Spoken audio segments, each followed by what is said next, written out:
Welcome back to the Squarespace Entrepreneur Podcast. If you are building products or services for the users of the Squarespace platform, then this show is for you. My name is Omari Haribin, founder of SQSPthemes.com, and today I'm talking with Chris Singleton of Style Factory Production. Style Factory is one of the web's leading sources of impartial advice on e-commerce, digital marketing, and SEO.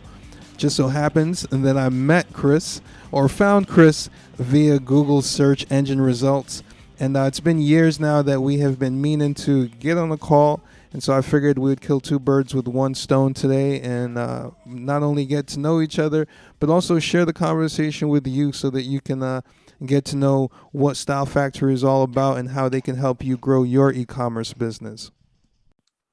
Cool. Okay. Well, I guess my name is Chris Singleton, and amongst a few different things that I do, I run a website called Style Factory, and that is basically a site that kind of is designed to help people who are, new, I guess, to maybe web design, e-commerce, and digital marketing. It's kind of me sharing stuff that I learned along the way, really, when I was kind of building sites for, either clients or my own projects. And it's, in some ways, it's basically a big list of all the mistakes I made and an attempt to, help people avoid those mistakes. I like that. I'm in a similar place right now as I'm on my 8th year of business, and every year I try to make a habit of like consolidating those lessons learned and trying to turn them into something, because that's what keeps the flywheel spinning. How did you get into web design? I'm gonna ask you a ton of questions about the music stuff I see because I'm a music guy myself, but give me the web design story. How did that become a thing for you? Well, I guess it was basically a kind of situation where, as you can see from the background, I'm a musician, and like all good musicians, I needed a plan B, and I just found myself, doing various sort of odd jobs, and basically trying to help people with simple web design jobs, really. I used to work in database marketing. So when I was doing that, I got, my head around a few sort of kind of a little bit of the technical side of web design and so on, and programming. And when I was a kid, I was always into kind of, programming computers in QBasic and all that kind of stuff. So I've always kind of had a little interest in kind of putting stuff together on computers. And, I just found myself in a place where I was kind of freelancing and helping people put sites together. But I guess what happened as part of that, sorry, I think my mic is actually going. Oh, sorry, Omari. I think we're having some sound issues here. I can still hear you. Yeah. Can you still hear okay? It's Yeah. Oh crap. Sorry, no, it's definitely going. Sorry. Can you give me 2 seconds? I'm really Sure, sorry. go ahead. I might we might have to pause this and start Yep. again. Yeah, there's some funny stuff going on here. Yeah, I can pause and I'll chop it back in. Okay, cool. Okay, I'm just gonna try this. I think I've got either a gammy cable or this mic, which I've been using for years, is potentially on the way out, which is very frustrating.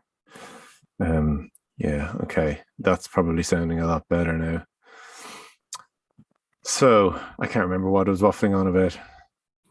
Making sites for people. Okay, that's right, yeah. Okay. Do you want to ask me another question and we'll drop in? Yeah, or... sure. Yeah, I'll ask you something. Right. So obviously, this is the Squarespace Entrepreneur Podcast, and I know you for specifically the Squarespace related content.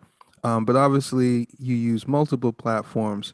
What brought you to Squarespace, and what made Squarespace a viable option for you? Well, I first came across Squarespace a long time ago, actually, kind of back in 2008 or something like that, when it was still Squarespace 5. And at the time, I was kind of being asked to create little simple sites for, people who really had very basic requirements. And back then, I just do little HTML sites for them, but it got a bit tedious basically when you'd hand over a site and then somebody would want an update, and Right. because it was all kind of hard coded in HTML and CSS and so on. Um, you'd basically find yourself with a sort of a never-ending client a lot of the time, where they'd be calling you up saying, "Oh, I just need to change this thing, or I need to change that thing," and so on. Hmm. So I looked around for platforms that kind of had, a CMS built in, basically, and obviously WordPress was an option, but it just seemed that when I stumbled across Squarespace, it just seemed like a really neat solution. Even back in its kind of early days as Squarespace 5, and I quickly learned to love it, and so did the people that I was doing sites for, because they could edit their sites without ringing me up and annoying me. Yeah, I feel you. So like how much is web design a part of your business today? It sounds like you've kind of transitioned your business model a little bit. Like what's that like? So yeah, so basically, when I was working for small businesses, putting little sites together, I just came across a lot of different kind of platforms, and as just out of kind of a nerdy interest, I started occasionally blogging about them, writing just little summaries of what I thought was good and bad about Tool X or Tool Y, and I remember writing a review of Squarespace 6, I think it was, and at the time I didn't like it because it got away with lots of things that I really liked about Squarespace 5. So I Right. had a good old moan on my blog about it. And I noticed, hang on a minute, this post is getting a serious amount of traffic, or at least it was by comparison to the kind of three people who read my blog. Yeah, I wrote this post about Squarespace 6 when it came out, and I didn't really like the platform at the time because I was so used to Squarespace 5, and Squarespace 6 had got rid of a couple of features that I really liked. And so I wrote this blog post about it, and I noticed that, sort of by comparison to the two or three people who used to read my blog every week, there was actually, like, thousands starting to look at it, and I thought, this is kind of interesting. So after a while, I started to kind of expand the amount of content that I was writing. And obviously, then, I started to get some decent traffic to the site. And it was a case of working out how to monetize that, which I guess I did in a few ways. Initially, I kind of like used it to kind of get clients, for simple web design jobs. Um, but I also then started to kind of move into the affiliate space a bit, which was kind of interesting thing to do. And it was kind of funny because it was slightly uncomfortable for me, because it's a kind of gray area, to be honest, to be working in that area, when you're actually kind of reviewing products and so on. So I wanted to kind of do that in a pretty ethical way. Ethical. Yeah. So yeah, that's kind of how I arrived at Style Factory then, in its current state. So yeah, it basically was a little web design company, and it turned into a something a bit different. Yeah. I like that.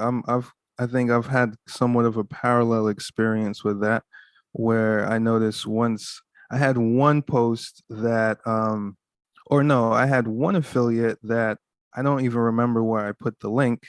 And I logged into the dashboard maybe a year or two later, and I saw a few $100s, which I was not expecting. And I realized, like, oh, this is viable. Like, this is something that I could double down on, perhaps. Um, so as and you mentioned the gray area with affiliate marketing. I remember for a long time I just thought it was all scammy.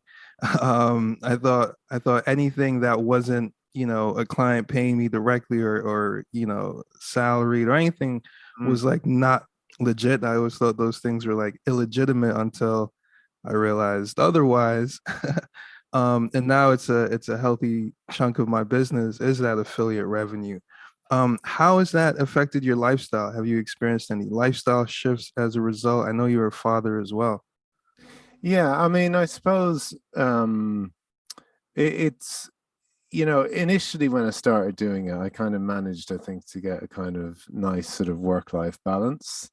Um, I guess as the business has grown, I would probably say it's not, I think a lot of people make the assumption that, when you're a successful affiliate marketer, you're just sitting back and you got all this passive income rolling in. For a while, it kind of felt a bit like that, in that I was kind of getting quite a good sort of mix of work and life balance. And I still have a lot of flexibility in terms of when I can actually work and so on. But, when these things kind of get bigger in their scale, you find that a lot of kind of challenges present themselves that weren't necessarily there before, and they're demanding of your time. Hmm. How big is your team now? So, I mean, I'm trying to think now. I'd say in total there's probably around 5 or 6 people working, in various ways for Style Factory at the moment. And then there's kind of other people sort of, working in kind of sort of more ad hoc capacities, Mm, or freelancey sort of ways. So yeah, it's kind of, there's an ecosystem built around Style Factory now, in terms of, I don't know if ecosystem's the right word, but there's a kind of little kind of network of right. of people that are kind of involved in the business in various ways. What would you say has been the biggest struggle, I mean, at any point in that journey from, the Squarespace 6 review to Mhm. now? What has been the hardest thing to overcome? Well, I think the thing you've always got to worry about, I mean, I think it's not something that I've had to overcome exactly, but it's more sort of a kind of, fear at the back of my mind, really. You're very reliant on one algorithm, basically, which Right, is Google.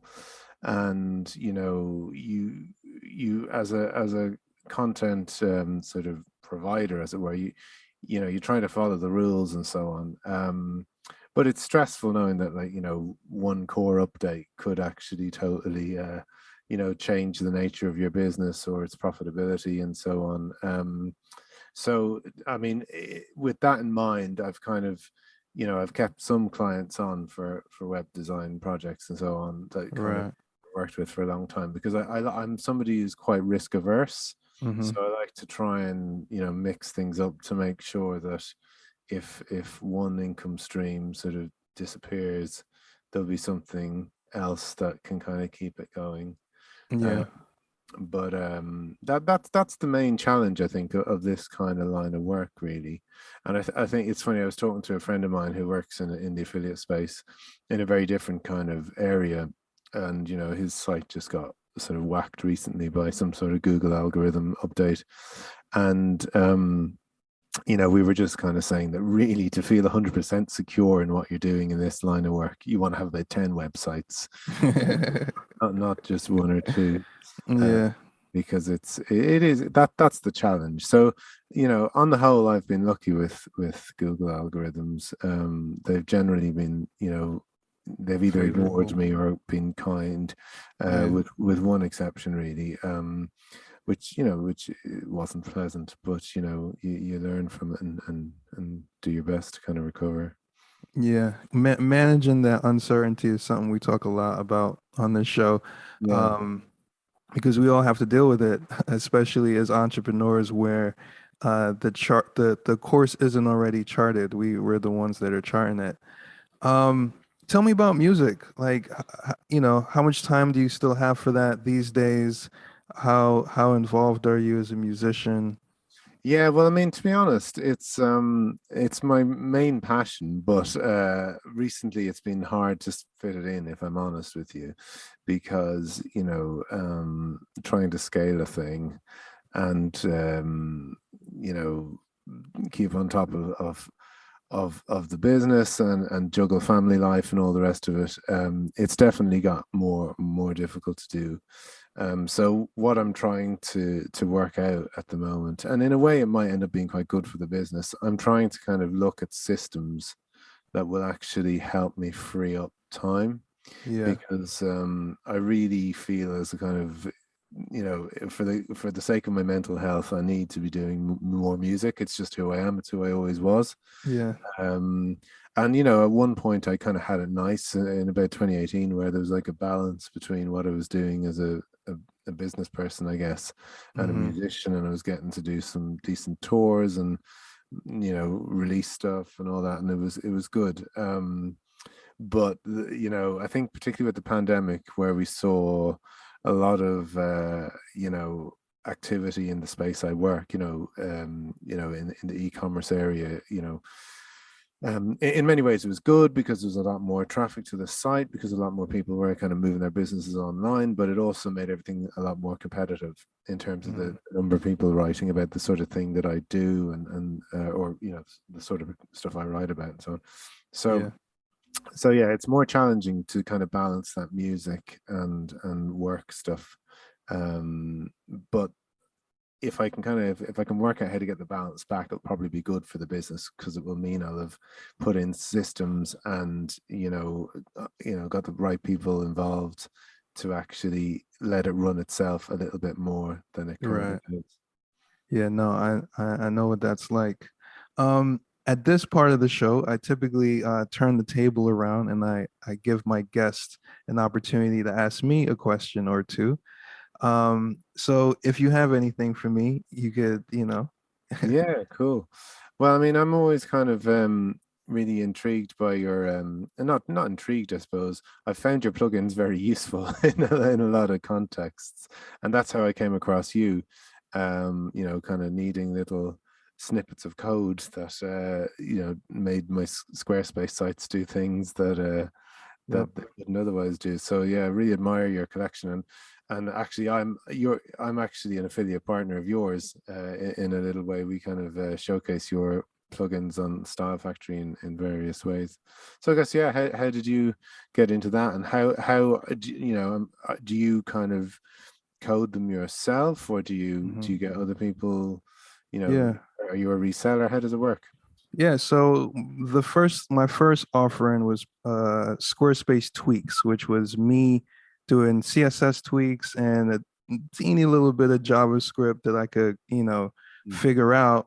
And because it wasn't my primary skill set, um, I would often try to hire help. And so eventually I found a freelancer whose skills were complementary, and allowed me to then focus more on the marketing side of things, which is what I favored. And really quickly, maybe we worked on maybe a handful of projects, and by the third or fourth project, we started to get some reoccurring requests. And so I quickly realized, okay, this is a product opportunity. It's already been validated. We're getting paid to create the solution already. It's just a matter of packaging it up after the fact.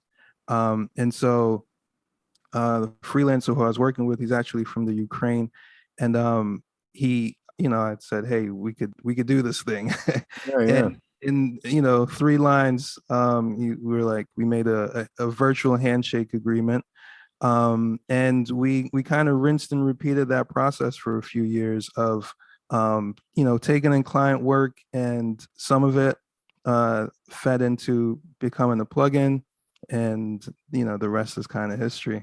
Yeah, it's fantastic. And how's your freelancer doing now? I mean, I suppose business partner probably the more. Yeah, I mean, yeah, my partner, he's been doing great. He actually just got married. Congratulations, Dimitri.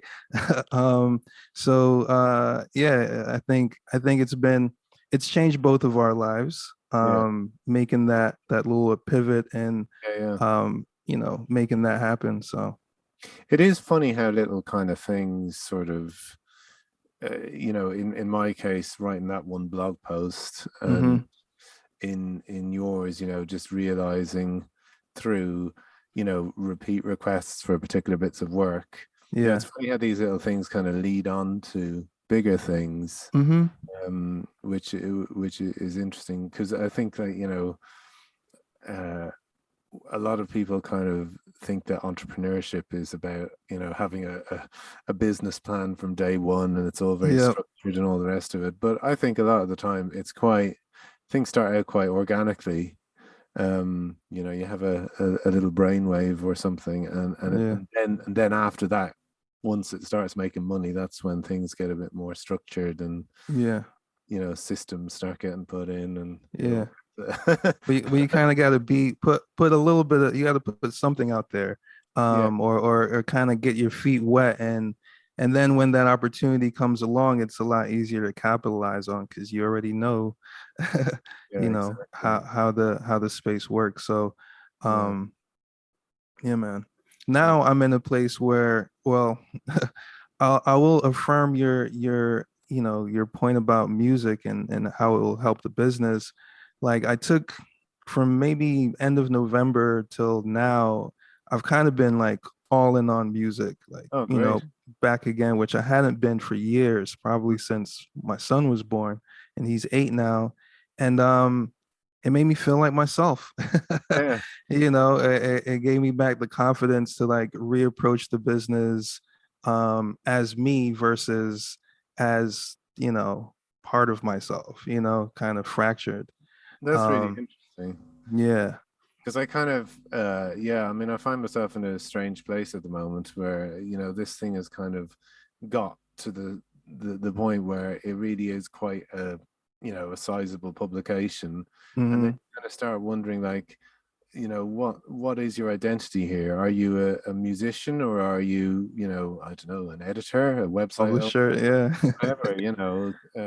I mean, the funny thing is, I had no intentions whatsoever of going into business to the point Hmm. where I actually deliberately avoided business studies when I was at school. Hmm. Um, I was kind of I suppose quite a hardcore lefty, if I'm honest, and the whole kind of the whole kind of idea of making money and capitalism and all the rest of it was like it was kind of a bit alien to me. So it's funny you end up in these kind of situations where you change.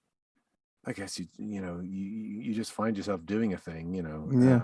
and you got to roll with it. And then the funny thing is, like with Style Factory, um, I mean, I hope it continues because obviously it's crucial to the business. But because the rankings are very high for a lot of quite high profile SaaS products, you Hmm. find yourself having a lot of responsibility because you're dealing with searches from a lot of people who are starting up their own businesses. And Hmm. the last thing you want to do is give them inaccurate advice. Yeah. So, and that's where the whole ethics thing comes in for me because, okay, it's possibly like I've sort of ended up in a space that I might not necessarily have ended up, particularly wanted to end up in. Obviously I wanted to be a rock star and all that, Um, but I think there is actually still an opportunity to do a bit of good in that, because particularly the whole e-commerce affiliate space is so full of, nonsense Yeah. and people writing whatever to get the highest commission and all the rest of it.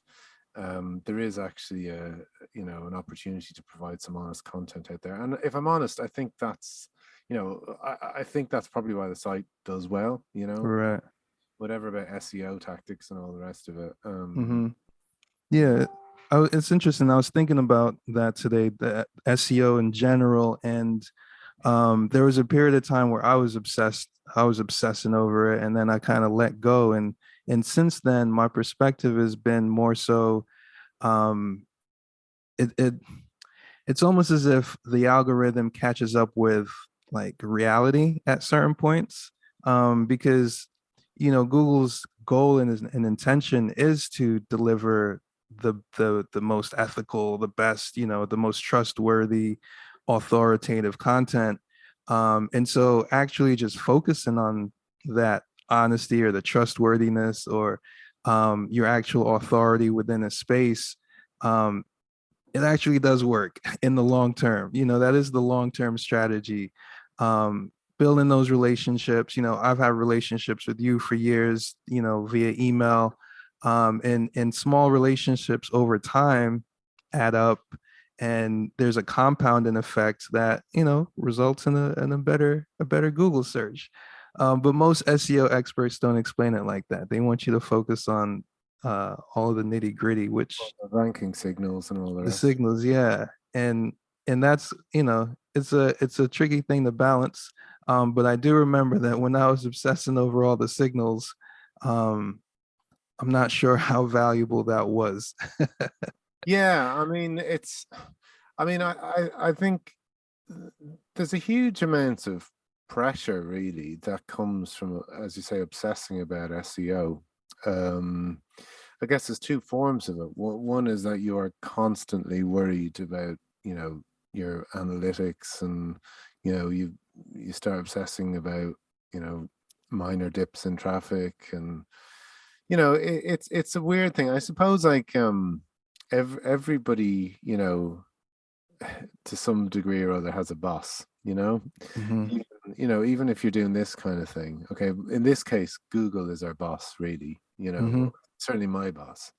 I suppose you could argue that the affiliate, that the people running the affiliate programs are also a sort of a boss, but I think the big boss is Google, Right. because Google basically decides whether my business works or not. Hmm. It's, I think I kind of was talking about it earlier. It's basically, there's a huge amount of pressure, trying to keep the algorithm happy. And I think you're right. When you kind of let go a bit, you might sort of surprise yourself, with how you actually write. I think possibly the content you'll end up writing is better if you're not constantly chasing the keywords and Hmm. constantly worrying about the nitty gritty, as you say. I mean, I suppose that said, I do end up, it is for me a mix. I guess I do kind of pay attention to the, to the signals, but there is definitely a lot of value in putting those to one side when you're writing the thing, and then Right. maybe kind of revisiting it afterwards and thinking, okay, well, how can I, tweak this header or that header to Right. actually, Yeah. Yeah. to maximize the value of it. But I definitely think authenticity is increasingly important, within the whole SEO space. Definitely. Do you have any what do I say, like any, well, this is kind of general, but any general SEO advice, specifically for our audience of Squarespace designers Mhm. who perhaps have clients who, aren't really sure. Like, how would you advise those designers to approach Squarespace SEO? Yeah, that's a tricky one. Because I mean, there's so many moving parts, aren't there? There's basically, you've got your technical SEO, which you're kind of limited a bit when it comes to Squarespace, and then you've got your content and so on. Um, I would probably, advise Squarespace designers to have a kind of frank conversation with their clients about where they want to go with the content, Hmm. um, and to kind of, I think any Squarespace designer should really a very try and get a very clear understanding of SEO in general before they actually start designing stuff, because it just is so important. But then, assuming they have that, that knowledge, I would say it's a really good idea to kind of talk to the client about, what they want to rank for, the kind of things that are involved, in doing that. So really, most, these days, if you want to rank for anything, you've got to blog, and you've got to blog well. That's my take on it, really. Yeah. So, Squarespace, the designers' clients really have to be prepared for that. And I suppose it's helpful if Squarespace designers have that basic understanding of keyword research, content marketing, and so on. But it's tricky because, I remember building Squarespace sites for clients, and they wanted to rank for this, that, and the other. and there's only so much a designer can really Yep. do. You know, Mm-hmm. you can follow the sort of the basic principles. You know, use headings correctly, use page titles correctly. You know, all that kind of stuff.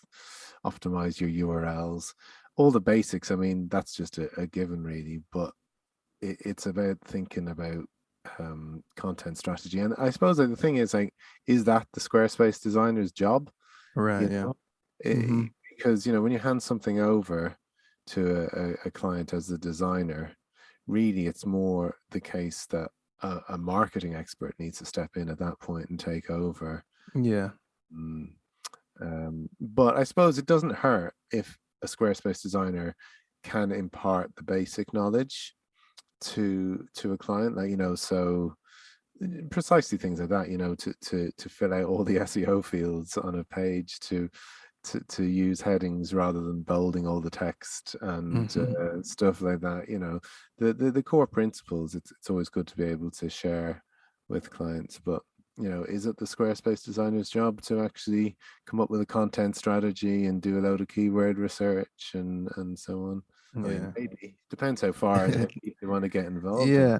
I mean, I think a lot of people out there are fortunately multifaceted, and Yeah, I think the way most people get into creating Squarespace sites is not as the first thing. It's usually an adjacent thing to what they're already doing.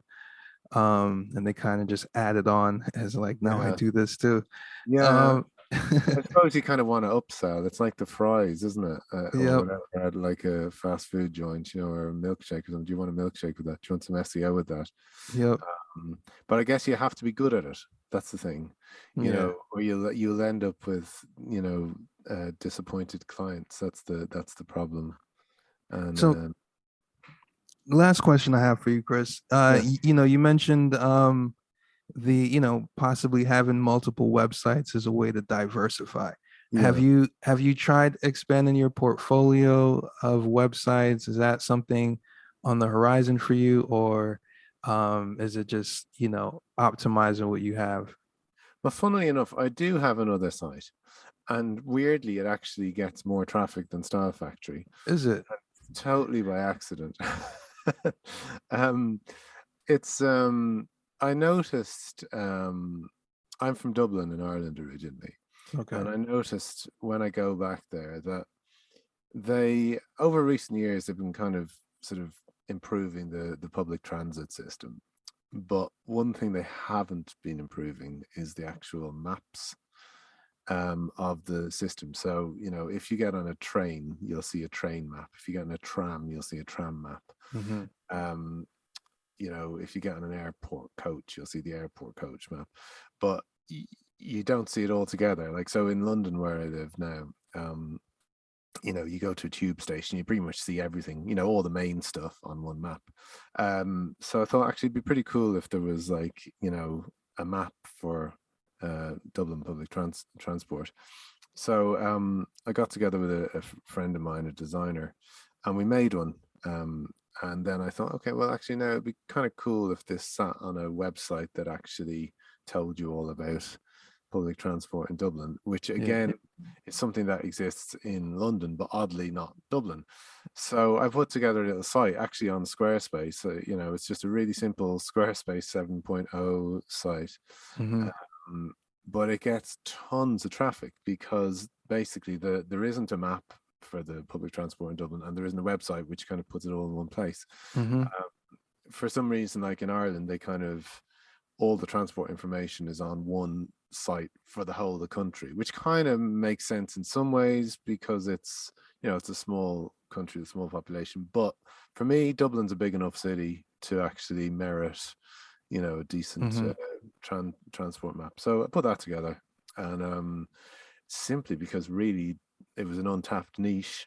I mean, it was another one of these little nerdy projects that I didn't really think much of. I just thought, oh, you know, I'll do that. That'll be a bit of fun, you know. Yeah. And I like graphic design and I like maps and stuff like that. So, and it was an opportunity to work with my friend Richard, who I get on great with. So we did that, and that's actually turned into like a pretty high volume website now in terms of hits. So I basically need to work out how to monetize that which is Sounds kind of like a a partnership with with the city. yeah. Well, that's the thing, but or maybe they'll buy me out. I don't know. Yeah. But I've got to work that one out. I mean, at the moment, I'm just running a few kind of banner ads on it, Google ads and stuff like that. Hmm. But it is funny. I mean, it does teach you how, sort of valuable websites can be, Yeah. because I mean, that site brings in like I don't know, maybe a few $100s a month, um, without really trying too hard, and Right. to actually, I was thinking about like, if you wanted to kind of get that much rent, from an apartment, for example, you'd have Hmm. to like, you'd have to spend 100 grand or something like that. Yeah. Yeah. And Yeah. the total I spent on the map was about a grand and a half. Hmm. That's my own time, and you've got an asset that effectively brings in, Hmm. you know, um, you know, the equivalent of a rental income of a, I don't know, a small flat up in Liverpool or something like that. It's crazy. Yeah. So I mean, I guess exciting as well, but and in a way, I kind of like doing that kind of work because, I kind of have slight misgivings about the whole idea of kind of building property empires and stuff like that. But there's a But lot of digitally, it's okay. digital. Well, I mean, it's kind of like it's actually. I like earning money that way because it's actually serving a need. You're Hmm. not just sitting on property and Right. not that I'm like necessarily in a position to start a property empire. I think Style Factory have to go like a bit, be around a bit longer for that. But at the same time, I suppose one eye in the future, kind of think like, well, how am I going to, invest and all the rest of it? Investing in digital assets would probably give me more Yeah. spark more joy, as it were, than Hmm. trying to kind of hoard land. I love that, man. I love to conclude on that, following your intuition, and chasing those things that excite you and light you up. Those always turn into things that, you got to figure out later if something happens out of it, but at least, you've satisfied yourself in the process, which has been kind of how I've oriented myself lately, is just, as long as there's satisfaction in doing the thing, then I'm just gonna keep, finding the things that satisfy me that I could, Yeah. tie together later on. I'm gonna have to follow your example and just take a little time off and do some music. It's That's the healthy. key aim. Yeah, I think I need to reset. And stop banging out lines about Shopify and Squarespace. Yeah, it's fun. Well, Yeah, Chris, thank you so, for your time. yeah. I'm It's sorry been about the good. audio gremlins we had and the change of microphone. I wonder if I don't know if you're actually broadcasting the visuals as well, but I Oh, suppose no, no, no, no, no, no. Later on at a later date. oh, okay, cool. Oh, that's Yeah, fine. That's fine. Okay, cool. yeah, yeah, yeah. Otherwise, it would have your listeners. Well, I mean, maybe you've got some audio files who'll notice the change in microphones that we did halfway through. But good. We'll see. We'll have to do it again later on, Yeah, because there's definitely some more things I wanted to touch on, but we've hit yeah. our time for today. Cool. Well, no, it's been really nice talking to you, Amari, and really great to actually chat in person and so on. Because you're right, we've been trying to do it for ages, haven't we? Yeah, the longest, maybe 2018. Yeah. Well, there was a global pandemic. Yeah, that did happen. We can blame it on that, although that's no excuse really, because we could have, we were sitting at home all the time, weren't we? Yeah, that's when this was most popular back then. Yeah, I know. We're leaving it fashionably late. All right, Chris, thanks again. Yeah. No worries. Take care.